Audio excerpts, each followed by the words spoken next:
les premiers cours, on est rentré dans cette partie épistémologie. Cette partie épistémologie qui interroge donc la connaissance en général. Est-ce qu'on peut connaître le monde? Est-ce qu'on peut dire des choses plus vraies que d'autres sur la réalité? On s'est demandé c'est quoi un présupposé. Avec cette idée, je vous ai dit, ce parcours de philo, cette partie philo dans votre cursus média philo-citoyenneté, consiste à interroger les présupposés philosophiques derrière nos positions éducatives, derrière nos positions lorsque nous pratiquons les médias, lorsque nous pratiquons l'éducation. Quelles sont nos représentations de la vérité? Quelles sont nos représentations de la morale? Qu'est-ce qu'on considère comme étant le vrai en éducation aux médias? Qu'est-ce qu'on considère comme étant le bien en éducation aux médias? Et sans doute qu'autour de la table, on a plusieurs représentations différentes. Ce qui m'importe, ce n'est pas qu'on se mette d'accord absolument sur une et une seule vision de l'éducation média, de ce que doit être l'éducation média, mais c'est qu'on puisse être plus conscient de nos propres présupposés individuels, subjectifs, peut-être pas purement subjectifs d'ailleurs, et que cette conscience puisse nous accompagner, nous aider à réfléchir. Lorsque nous concevons des activités, par exemple, lorsque nous discutons d'éducation aux médias dans les classes, ou avec des groupes d'élèves, ou avec même des groupes d'adultes. Donc, dès que nous agissons, qu'on puisse être conscient de ces trucs-là, parce que ça a des impacts, ça a une influence sur nos pratiques éducatives, sur nos pratiques d'analyse, etc. Donc, prendre conscience de nos présupposés. Nos présupposés peuvent être, par exemple, de l'ordre du dogmatisme ou du relativisme. On peut, par exemple, se dire qu'on peut parvenir à des certitudes indiscutables par rapport au réel. Parfois, quand je fais de l'éducation, j'ai peut-être l'impression que, en fait, je détiens un savoir indiscutable. Quel est l'impact de ça sur ma posture? Est-ce que, voilà, je sais pas, moi, je vous avais pris plusieurs fois des exemples de type cours magistral où un enseignant, en tout cas cours magistral d'il y a peut-être quelques décennies, l'enseignant il est sur son estrade et les apprenants ils ferment leur bouche et ils écoutent. L'enseignant détient le savoir indiscutable. Le livre est sacré et il s'agit d'en ingurgiter la parole, voire de la répéter par cœur. Voilà. Donc peut-être, ça ne veut pas dire qu'on est dans un dogmatisme absolu, mais peut-être que ça se rapproche plus du dogmatisme que des dispositifs où l'enfant a beaucoup plus la parole, par exemple. Où donc il s'agit de co-construire avec lui, et c'est pas qu'il y en a un qui a une parole indiscutable, c'est que on en discute et on voit en fonction d'arguments, par exemple, en fonction de raisons, si on peut se mettre d'accord tous ensemble, en fonction d'expérience.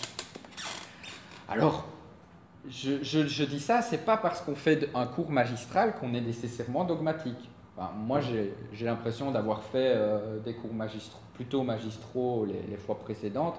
Je ne me sens pas pour autant dogmatique. J'espère que vous ne me percevez pas comme tel. Enfin, et en même temps, si vous me percevez comme tel, c'est pas grave. Mais en tout cas, je ne me perçois pas comme ça, personnellement. De même, c'est pas parce qu'on fait un dispositif à pédagogie active ou bien que je donne la parole à chacun d'entre vous qu'on est nécessairement relativiste. Mais par contre, s'il s'agit de donner la parole à chacun et puis en fait il n'y a pas de moment de structuration, il n'y a pas de moment de synthèse, en fait c'est juste chacun donne son avis et puis on repart avec ça, est-ce qu'on n'est pas assez proche d'une forme de relativisme? Donc le dogmatisme et le relativisme, ils peuvent se retrouver dans des pratiques éducatives, tu posais la question tout à l'heure Laurent, c'est notamment à travers ce genre de questionnement qu'on peut se poser la question. On peut se demander où il se trouve dans le fond, sur le fond. Tiens, par exemple, on pourrait se poser la question par rapport à la théorie darwinienne de l'évolution. Théorie darwinienne de l'évolution, en Belgique francophone, vous allez retrouver ça dans un cours de bio et on va vous présenter juste la théorie darwinienne de l'évolution. Alors selon les profs, ça va peut-être être présenté de manière plus ou moins dogmatique. C'est comme ça, c'est la science qui le dit. C'est pas discutable. Dans certains États et dans certaines écoles aux États-Unis, on va vous présenter 50% théorie darwinienne de l'évolution, 50% créationnisme. Est-ce qu'on n'est pas dans un modèle un peu plus relativiste? C'est en fait l'un et l'autre, voilà, on va peut-être même mettre une troisième, une quatrième croyance à côté. Et en fait, c'est à chacun de se faire sa libre opinion. Il n'y a pas d'opinion qui a plus de valeur qu'une autre. Voilà, peut-être. Alors ça peut être un dogmatisme dans le sens où ça propose un faux dilemme. C'est comme s'il n'y avait que ces deux paroles-là dans lesquelles il fallait choisir. Si ça se trouve. Ça, on peut en discuter. Et de même, dans les dispositifs pédagogiques, en fonction de la parole qui est donnée aux apprenants, en fonction de la posture de l'enseignant, on peut se demander si, dans sa posture, il est plutôt relativiste ou pas, par exemple.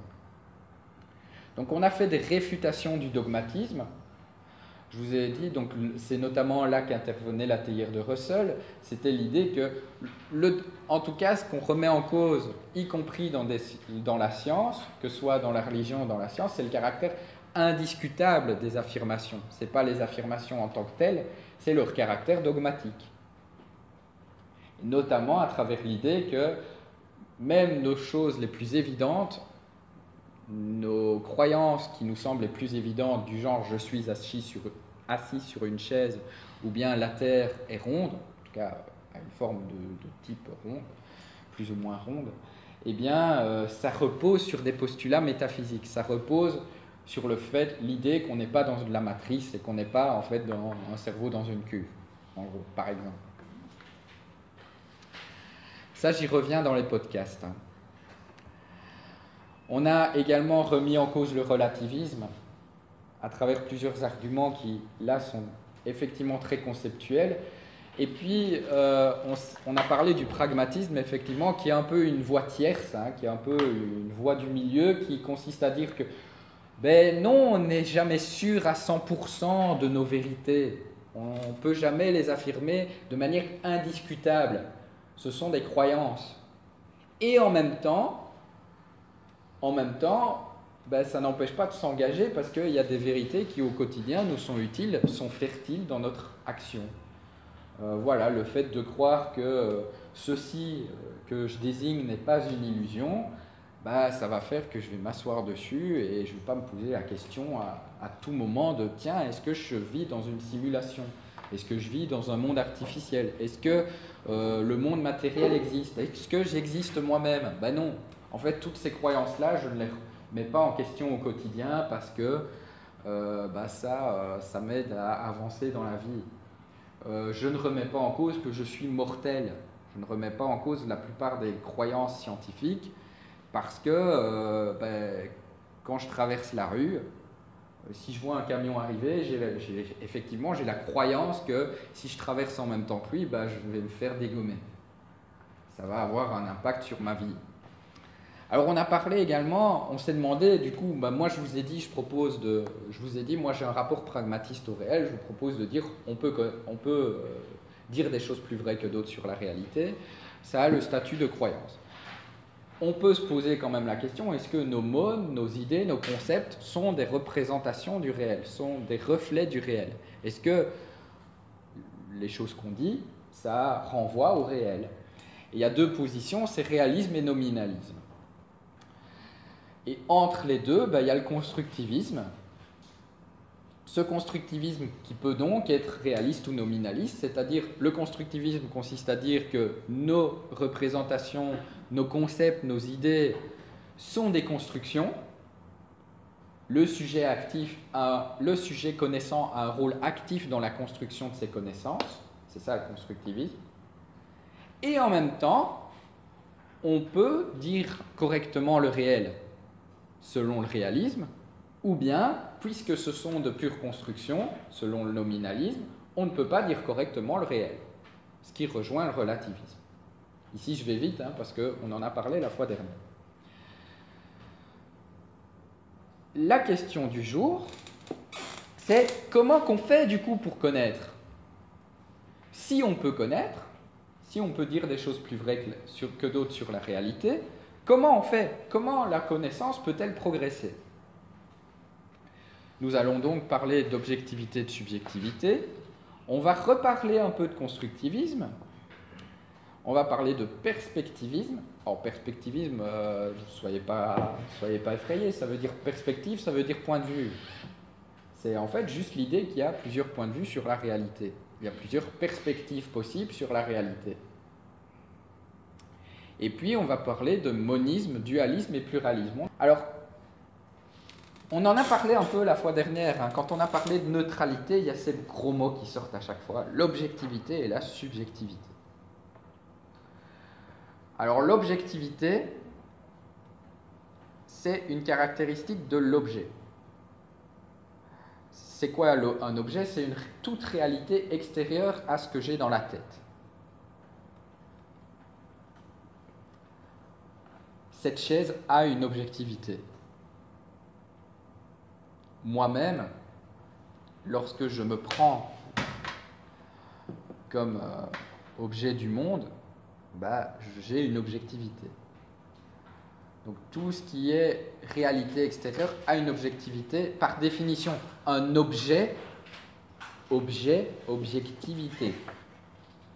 Mais c'est indépendant de toute observation. C'est le noumen de Kant, en fait. C'est indépendant de toute observation. Donc cet objet, dès lors que j'en parle, dès lors que je le désigne, ce n'est déjà plus l'objet en tant que tel, c'est l'objet tel que nous le percevons, tel que nous le regardons, tel que nous le désignons. Si je suis constructiviste, je vous dis, dès le moment où je parle d'un truc, je fais intervenir une construction subjective.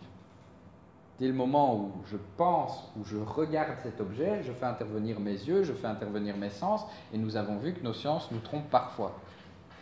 Nous avons vu avec la vidéo du gorille, que vous rappeliez tout à l'heure, Roman,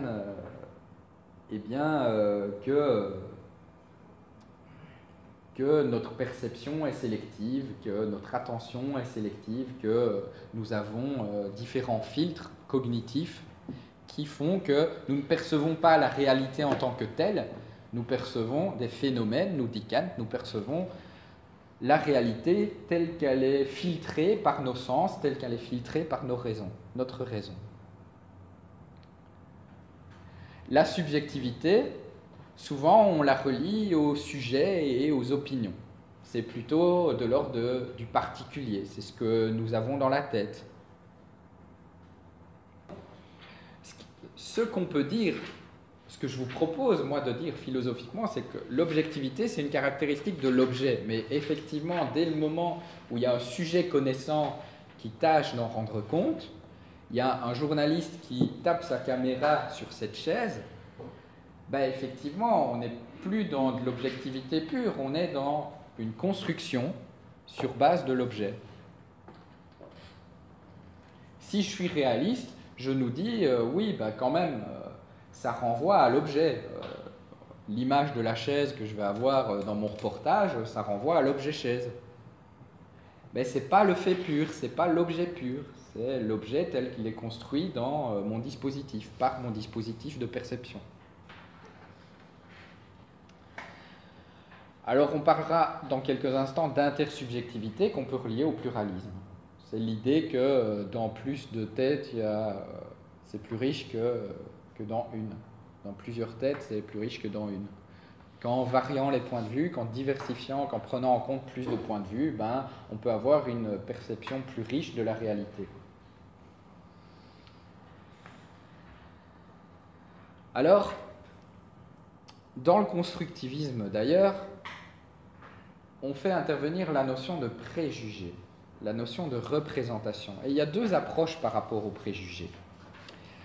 Il y a l'approche Bachelard, Gaston Bachelard, épistémologue français, qui nous dit que les préjugés sont des obstacles au jugement. Il faut dépasser ses préjugés, il faut dépasser ses opinions préconçues pour accéder à l'opinion scientifique, pour accéder à la connaissance. Parce que quand je regarde le ciel, que je regarde le soleil, j'ai l'impression qu'il est plus petit que la Terre. C'est contre-intuitif la science. C'est aller à l'encontre de ses préjugés. J'ai l'impression que c'est le soleil qui tourne autour de la Terre. Attends, si je regarde, je le vois se lever à un endroit, je le vois se coucher à un autre. Mes sens me disent, mon intuition me dit que ce bazar-là, qui est chaud quand il est là, ben, il tourne autour de la Terre. Ben non. En fait, les préjugés, c'est des obstacles au jugement pour Bachelard. Il faut aller à l'encontre de nos préjugés, à l'encontre de nos opinions préconçues pour avoir une bonne connaissance. Gadamer nous dit, oui, mais préjugés, en fait, c'est une condition de possibilité du jugement. C'est justement parce qu'on a des préjugés qu'on peut juger ensuite. C'est parce qu'on a des représentations initiales que l'on peut enrichir nos perceptions. C'est parce qu'on a, et donc c'est justement, en fait finalement, ces deux représentations se complètent lorsque je fais de l'éducation. En tout cas, je dois prendre en compte les préjugés des apprenants, soit pour les nuancer, soit pour les remettre en cause, soit me baser dessus pour construire la connaissance. Maintenant, moi j'ai envie de dire c'est le yin et le yang des préjugés, quoi, hein, ces deux représentations. Finalement, les préjugés peuvent être autant vus comme des obstacles que comme des conditions de possibilité de la connaissance. Et dès lors, dans votre dispositif éducatif, ayez cette réflexivité de voir quel statut je donne à cette présentation initiale. Est-ce que je les vois comme un truc à combattre et du coup, il ne faut même plus en parler? Ou bien est-ce que je les vois comme, quand même, je vais me baser dessus, je vais interroger les apprenants pour tâcher de nuancer leur point de vue, pour tâcher de, je sais pas moi, enrichir leur représentation. Je sais pas moi, qu'est-ce que je fais, hein, c'était la question de la fois dernière aussi avec la neutralité. Hein, qu'est-ce que je fais de quelqu'un qui a des propos discriminants? Est-ce que je lui dis surtout ferme bien ta mouille et je vais te dire quel est le savoir? Ou bien est-ce que je creuse pour savoir ce qu'il y a derrière et pour me baser sur ce qu'il y a derrière pour construire le savoir? Alors, dans l'idéal, j'aurais envie de dire perso, dans mon idéal. Dans mon idéal, j'aurais envie de creuser ce qu'il y a derrière, c'est-à-dire voir ce qu'il y a comme vécu, voir ce qu'il y a comme émotion, voir ce qu'il y a, je sais pas moi, comme discours parental, etc. Donc essayer de comprendre les raisons qui font que la personne a un discours qui pour moi n'est pas OK, voir des comportements qui pour moi sont pas OK, et puis me baser sur ce qui est acceptable pour développer d'autres perspectives. Dans les faits, je ne suis pas sûr d'en être capable à tout moment. Hein. J'ai l'impression que c'est une posture qui est plus riche. Voilà. Alors, vous parlez justement du côté du constructivisme et du côté condition de possibilité du jugement. J'ai envie de vous proposer de lire cette phrase. Donc jeune s'était levé tard, et alors qu'il se hâtait pour se rendre à l'école, il s'inquiéta du premier cours, celui de maths.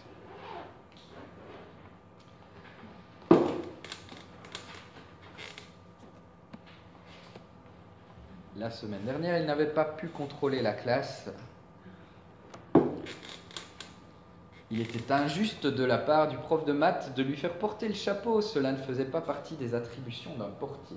On préjuge, dans le sens non péjoratif du préjugé, on préjuge toujours en fonction de nos perceptions.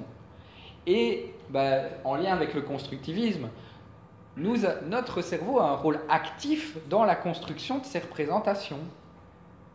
Dès le moment où je lis la première phrase, j'ai une représentation qui me vient dans la tête. Alors certains ont peut-être vu une image, certains ont peut-être eu des mots qui leur sont venus à la tête. Donc ça, on a peut-être des modes de pensée. Et on n'a peut-être pas tous vu un élève, et puis un prof, et puis un portier.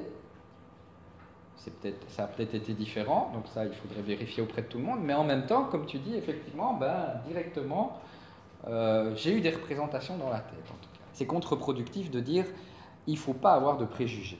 C'est-à-dire que les jugements instantanément, justement, si on est constructiviste, dès que j'ai une idée en tête, c'est un jugement. En fait.